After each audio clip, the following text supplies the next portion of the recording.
Hello guys, I hope you like my videos. If you like my videos please like share and subscribe our channel. आज हम लोग class 11th accountancy cash book, जो कि important chapter है और बहुत easy chapter है अगर आप बात करें तो, उसका पार्ट 1 आपके पास लेकर आए हैं। सबसे पहले हम इसकी इंट्रोडक्शन आपको बताएंगे कि क्या चीज है इसके अंदर, और खासतौर पर आप देखेंगे तो इसको लिखा गया है कि आपके पास इसके दो पार्ट हैं, पार्ट 1 और पार्ट 2 है आपके पास। तो पार्ट 1 में आपको कैश बुक बताई गई है, पार्ट 2 में आपको क्या बताया गया है और क्या बेसिक डिफरेंस है वो आपको क्लियर करने की कोशिश करेंगे।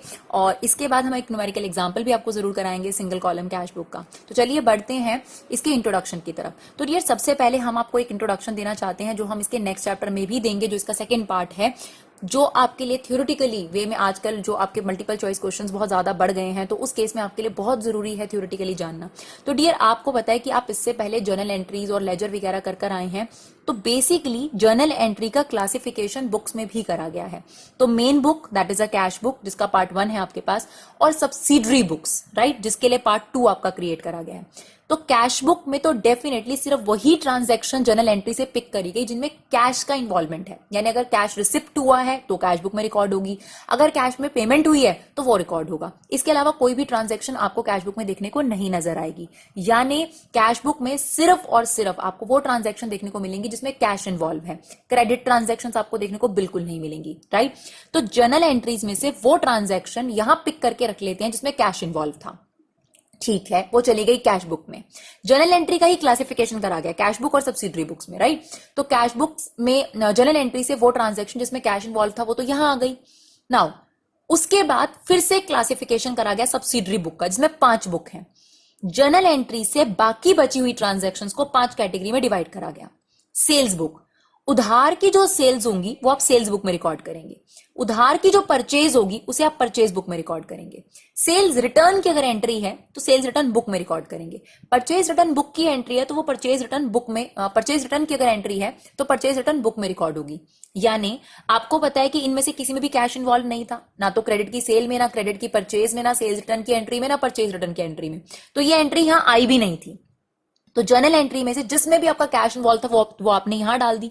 इसके अलावा जो बची एंट्रीज उनको 4 मेन हेड में कन्वर्ट कर दिया गया। क्रेडिट सेल सेल्स बुक में रिकॉर्ड हो जाएगी। क्रेडिट परचेजेस की जितनी भी एंट्रीज थी वो यहां चली गई, और सेल्स रिटर्न और परचेज रिटर्न भी यहां चला गया। चलिए, जर्नल एंट्रीज में कैश की ट्रांजेक्शन आपने कैश बुक में डाल दी, credit sale, credit purchase, sales return, purchase return की एंट्री आपने इसमें डाल दी। इसके अलावा जर्नल एंट्रीज में जो भी ट्रांजैक्शंस बची उनको क्लासिफाई करा जाता है जर्नल प्रॉपर के अंदर। यानी आपने जर्नल एंट्री का ये मेन क्लासिफिकेशन बना रखा है।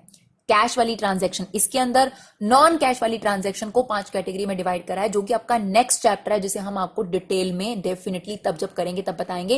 लेकिन आपके लिए इंट्रो जानना बहुत जरूरी है कि इस बुक, इस जो चैप्टर है, इसको पार्ट 1 या पार्ट 2 का नाम क्यों दिया गया है।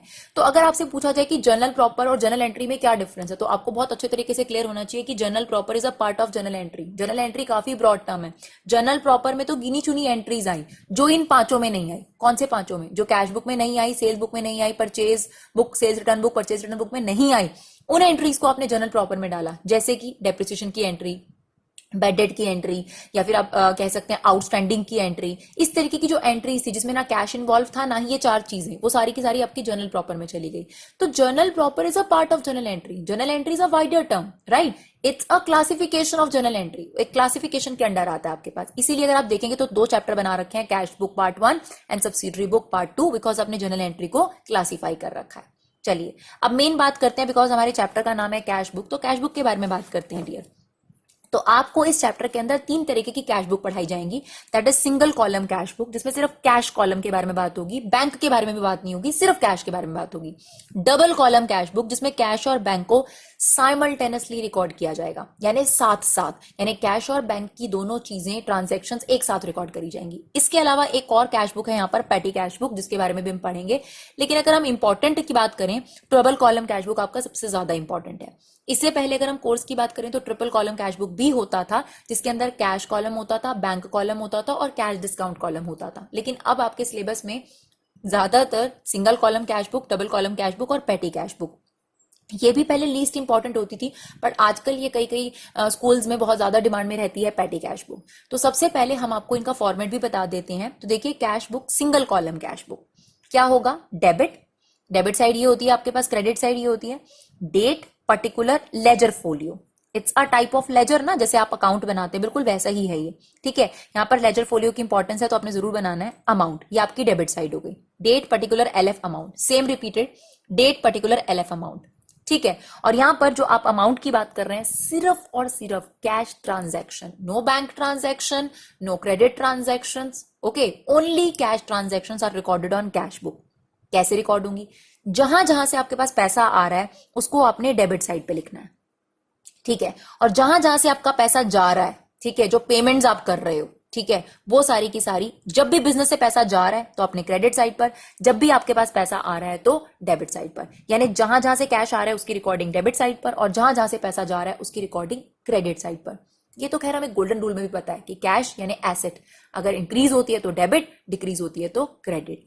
और एक और खास बात, आप कैश अकाउंट बना रहे हैं या कैश बुक बना रहे हैं, उसमें उसका नाम कभी नहीं आएगा। यानी यहां पर कभी कैश अकाउंट आपने नाम नहीं लिखना, क्योंकि हमें पता है कि अगर आप कैश के डेबिट में डाल रहे हैं तो कैश इंक्रीज हुआ है। हमें यार रीजनिंग दीजिए किससे कैश इंक्रीज हुआ। जैसे आप सेल करते हैं तो आपको ये देखना है कि पैसा बढ़ा या कम हुआ। सेल करने से पैसा बढ़ा तो आपने डेबिट में अमाउंट डाल देना है, जो भी आपका अमाउंट है। यहां पर आपने कैश नहीं लिखना, यहां पर आपने लिखना है सेल्स। हमें रीजन चाहिए। ऐसी अगर मान लीजिए आपको कमीशन रिसीव हुई 15,000 रुपए की, तो पैसा बढ़ा तो आपने यहां लिख दिया टू कमीशन अकाउंट। तो आपने यहां पर वो सब चीजें लिखनी है जिसकी वजह से हमारे पास पैसा आ रहा है, वो वजह मेंशन करनी है ताकि हम आसानी से रीड कर सकें। क्योंकि हम ये समझ गए हैं कि कैश अगर आप डेबिट में लिख रहे हैं तो कैश इंक्रीज हो रहा है। अब आपने सिर्फ रीजन मेंशन करना है किस वजह से इंक्रीज हो रहा है, जैसे कि सेल्स की वजह से, कमीशन की वजह से। सिमिलरली अगर आप पेमेंट कर रहे हैं तो पैसा जा रहा है, जैसे मान लीजिए वेजेस दे रहे हैं तो यहां पर आप वेजेस लिखिए, बाय वेजेस अकाउंट 5,000 रुपए, ठीक है। अगर आप इंटरेस्ट पे कर रहे हैं तो यहां पर इंटरेस्ट अकाउंट लिखिए 6,000 रुपए। तो यहां पर आपने रीजनिंग मेंशन करनी है, कैश नहीं लिखना, क्योंकि हमें पता है कि कैश के क्रेडिट में लिखने का मतलब कैश डिक्रीज हो रहा है, राइट।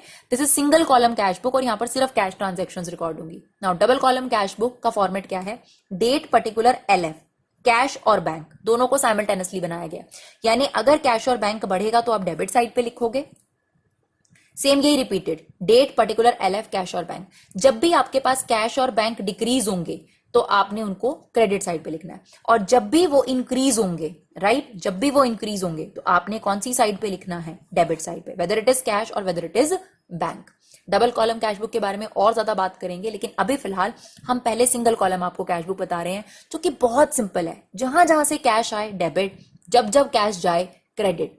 मेंशन आपको रीजन करना है ताकि कोई भी इंसान अगर कैश बुक को पढ़ने बैठे तो उसको पता चल जाए कि अच्छा सेल्स हुई थी 70,000 की, उससे कैश आया, कमीशन आई है 15,000 की। तो हमें ये तो पता ही है कि अगर आपने डेबिट में लिखा है तो कैश आया है, वजह बताइए ना, तो और क्लैरिटी हो जाती है। चलिए, अगर आपको ये इंट्रोडक्शन समझ में आया हो तो हम आपके साथ एक क्वेश्चन करते हैं।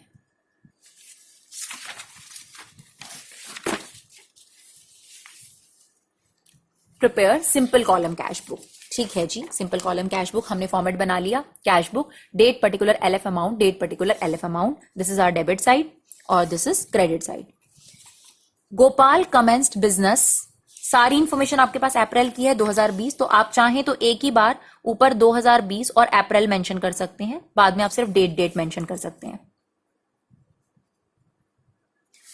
Gopal commenced business cash ₹2 lakh. आप सिर्फ ये देखिए कि सबसे पहले कि कैश पे फर्क पड़ा है या नहीं पड़ा। बिल्कुल फर्क पड़ा है, बिजनेस में कैश आया है, और हमेशा बिजनेस के पर्सपेक्ट से बात करनी है। बिजनेस में कैश इंक्रीज हुआ है तो कौन सी साइड पे हम लिखेंगे? डेबिट साइड पर। तो सबसे पहले हमने इसको डेबिट साइड पे लिख दिया। अब हमें बताना है रीजन।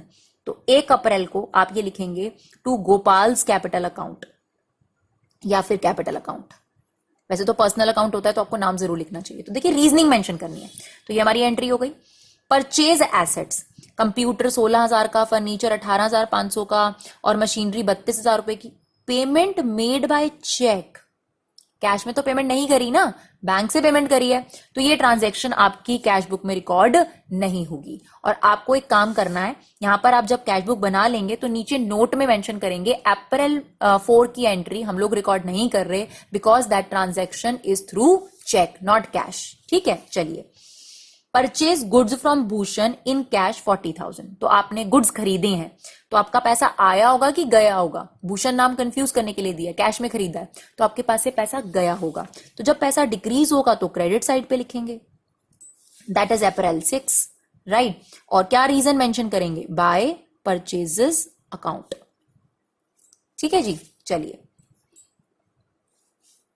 इसके बाद paid wages for installation of machinery 4000। अब वेजेस पे करने से आपके पास पैसा जाएगा, तो ये चला गया क्रेडिट साइड पर। और जब भी इंस्टॉलेशन ऑफ मशीन की बात होती है डियर, तो उसे वेजेस नहीं बोला जाता, क्योंकि इंस्टॉलेशन पर जितना भी खर्चा होता है वो उस एसेट के नाम में डाला जाता है, क्योंकि जब तक मशीन इंस्टॉल नहीं होगी चलेगी कब? तो जब चलेगी नहीं तो फिर आप उसकी वर्किंग नहीं मानते, तो जो इंस्टॉलेशन चार्जेस होते हैं वो मशीन की कॉस्ट में ही इंक्लूड करे जाते हैं, इसलिए मशीन नाम लिखा जाता है, वेजेस नहीं। तो क्योंकि इससे पैसा गया, हमने क्रेडिट साइड पे लिख दिया, रीजन लिख दिया मशीनरी। ये है आपकी अप्रैल 8 की एंट्री। चलिए, इंस्टॉलेशन भी हो गई हमारे पास। कंप्यूटर रिपेयर चार्जेस ₹1900, तो इससे भी हमारा पैसा जाएगा, तो क्रेडिट साइड पे हमने लिख दिया 1900 by computer repair account, that is April 12 की एंट्री। ठीक है जी। चलिए, इसके बाद paid wages 15,000, postage stamp 150, paid for stationery 2700। कुछ नहीं दे रखा तो आपने कैश में ही पेमेंट करा होगा, तो आपका कैश चला गया। तो आप यहां पर आ जाइए, दैट इज अप्रैल 15 की एंट्री में बाय वेजेस, पोस्टेज स्टैम्प, पैसे जा रहे हैं तो क्रेडिट में ही लिखेंगे हम लोग, बाय स्टेशनरी, दैट इज 15,000,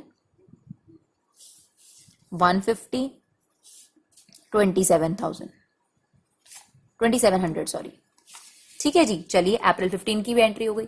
पैसा आए तो डेबिट, पैसा जाए तो क्रेडिट, और अगर कैश इन्वॉल्व नहीं है तो कोई इफेक्ट नहीं दिखाना। चलिए, sold goods for cash, half of the goods buy from Bhushan to Anil at a profit of 25%। घबराने की जरूरत नहीं है, आपके पास ध्यान से देखिए, आराम से रीड करिए, आप बड़े आराम से कर लेंगे। सोल्ड फॉर कैश, तो आपने कैश में बेचा है अनिल को, तो ऑब्वियसली बात है आपको कैश तो आ ही रहा है क्योंकि आपने कैश में बेचा है। Half the goods buy from Bhushan, आपने भूषण से कितना माल खरीदा था? 40,000 का। 40,000 की अगर हम बात करें, 40,000 का हाफ, राइट, 40,000 का हाफ यानी 20,000। ये तो आपकी कॉस्ट प्राइस है ना, तो ऑब्वियसली आप कॉस्ट प्राइस पे थोड़ा ना सेल करेंगे, ये तो आपने खरीदा था। आपने 25% उसमें प्रॉफिट ऐड करा, तो 25% देखिए इसका कितना हो गया, दैट इज 5,000 रुपीज। तो ये आपके पास हो गया 25,000, और क्योंकि उसने बल्क में खरीदा तो आपने उसको ट्रेड डिस्काउंट भी दे दिया, तो ये प्रॉफिट हमने जोड़ दिया। यानी अब सेलिंग प्राइस आपके पास इतना हो गया, क्योंकि आप 25,000 में बेचेंगे, ऑब्वियस सी बात है कि आप जितने में खरीद रहे हैं उतने में नहीं बेचेंगे। अब आप उसे ट्रेड डिस्काउंट दे रहे हैं 5%, राइट। तो ये आपके पास हो गया 1,250 रुपए का डिस्काउंट हो गया आपके पास। अब आपके पास ये अमाउंट बच गया 23,750। इसका मतलब हमें अनिल से 23,750 रुपए मिल जाएंगे सेल्स के। तो क्योंकि आपके पास पैसा आ रहा है डियर, तो आप यहां लिखेंगे 23,750 रुपए, और यहां पर लिखेंगे reason, that is sales account. Date आपके पास है अप्रैल 19। ठीक है जी। चलिए, payment for repair to personal furniture 350, यानी उसने अपने पर्सनल फर्नीचर को रिपेयर कराया और उसकी पेमेंट करी, तो ये तो ड्रॉइंग हो गई क्योंकि वो अपने पर्सनल एक्सपेंसेस कर रहा है।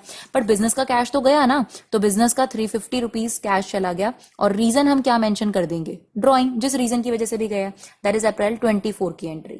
Then paid for medical expenses for Shrimati Gopal. आप देखिए, ये गोपाल हैं जिन्होंने बिजनेस स्टार्ट करा है, और श्रीमती गोपाल के मेडिकल एक्सपेंसेस पे आपने पैसा खर्च करा है, तो इसका मतलब ये भी आपके पास ड्रॉइंग हो गई। तो 1,800 रुपए ये भी बिजनेस के कम हो गए। इसका रीजन भी क्या कहलाएंगे हम लोग? ड्रॉइंग, क्योंकि पर्सनल एक्सपेंसेस हैं ये, that is 26। Then paid for shop rent, obviously अगर आप शॉप का रेंट पे कर रहे हैं तो बिजनेस का रेंट ही आपने पे करा है, तो यहां पर भी आपका कैश चला जाएगा 2,500 रुपए, लेकिन ये बिजनेस का नॉर्मल खर्चा है, तो रेंट अकाउंट के नाम से ये खर्चा आपके पास आ गया अप्रैल 30 में। इसके बाद डियर देखिए, आपकी सारी ट्रांजेक्शन्स हो चुकी हैं। अब आप देखिए इसको रीड करना कितना आसान है। बिजनेस में कैश आया, एक तो ऑनर ने पैसा लगाया था 1 अप्रैल को, कैपिटल लगाई थी, और एक सेल्स हुई है 23,750 की। अच्छा, पैसा कहाँ कहाँ गया? बड़े आराम से आप रीड कर सकते हो। पैसा गया तो क्रेडिट में लिखा है कैश बुक के, तो पैसा गया ही होगा।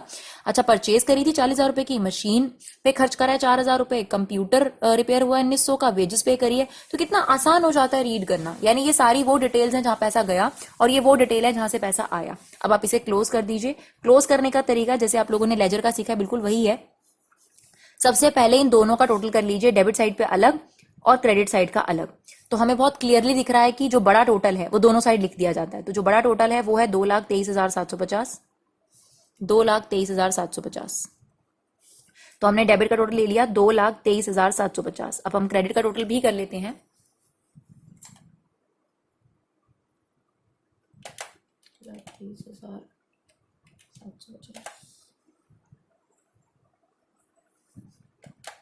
$68,400,